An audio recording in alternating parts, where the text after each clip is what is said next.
నామానికి మహిమ కలుగునుగాక. మరి అందరూ ఎలా ఉన్నారు? బాగున్నారా? మీతో ఒక చిన్న వాక్యంను పంచుకోవడానికి మరి మీ ముందుకు వచ్చినాను. ఏంటంటే యెషయా 28వ అధ్యాయము 16వ వచనము. దేవుడు ఇక్కడ సెలవిస్తున్న మాట ఏంటంటే, విశ్వసించువాడు కలవరపడడు.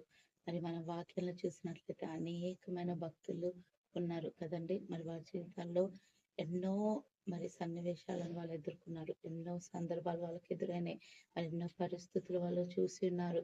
మరి ఎన్నోసార్లు శ్రమలు అనుభవించున్నారు. ఎన్నో బాధలను వాళ్ళు అనుభవించున్నారు.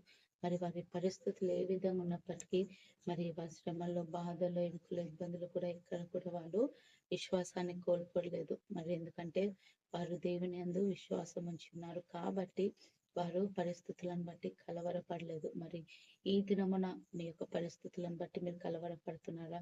అయితే మీ యొక్క విశ్వాసం అనేది దృఢమైనది కాదు.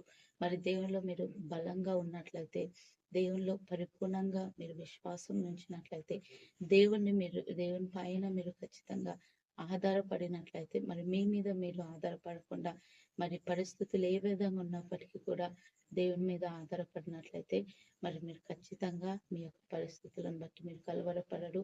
ఎందుకంటే వాక్యం సెలవిస్తా ఉంది, విశ్వసించువాడు కలవరపడడు. కాబట్టి మీ యొక్క విశ్వాసాన్ని మరి మీరు బలపరచుకోండి. మరి దేవునిలో మీరు ముందు కొనసాగిపోండి. మరి పరిస్థితులను బట్టి మీరు బాధపడకుండా దేవునిలో బలముగా జీవించవలసిందిగా దేవుడు తెలియజేస్తా ఉన్నారు. దేవుడి వాక్యం దీవించును. ఆమేన్.